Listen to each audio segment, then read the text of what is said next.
All right, now you've been working very hard on the rules, and now it's the time to make your actual prototype ready for testing. And that's the time to get really physical, to make your actual components, and especially the board, of course. If you've been working just with a big piece of paper for the board up until now, that's fine, but I could recommend trying to get something more tangible into place now, to use some thick cardboard and get some colors on the board. That'll do wonders for your game.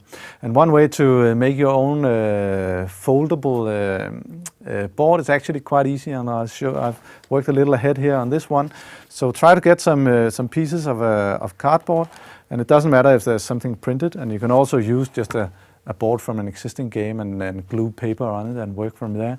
But the way to put tape on these pieces of cardboard and make it a foldable game is to have a tape here on the inside of this side, and on the other side you have tape.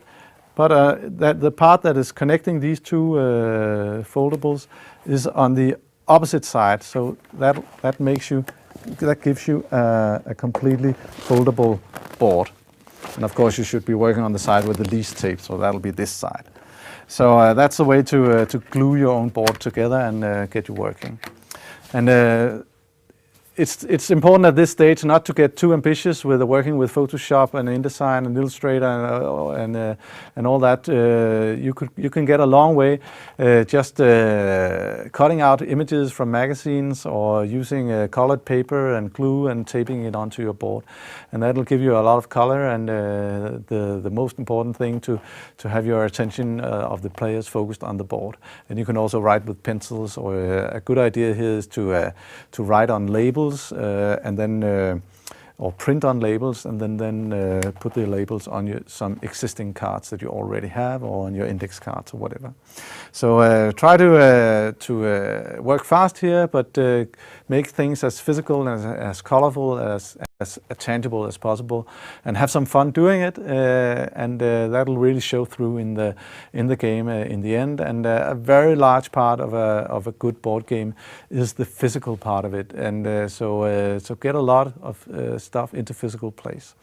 And if you're thinking far ahead, the game should of course be possible to produce in the end, but you shouldn't let that keep you back too much at this stage. And don't produce too many components, and by that I mean if the game is about drawing cards from a deck, then it's okay to actually write only 20 cards or whatever is enough. Don't write all the 1,000 cards that you at the end would like to be in the game, because you still have to be able to go back and change things later. So don't produce too many copies or variations of a certain part of the game. So key decisions at this part is which parts, areas, card symbols goes where on the board. You have to make a lot of decisions at this stage about so where do we exactly write this part or that part, or where does this area, where's the gem hidden or whatever on the board, and what is enough in order to play. So don't get too carried away either. And the time to move on is when you have actual components needed to play. Now you have both the rules and you have the components, and you're ready for testing.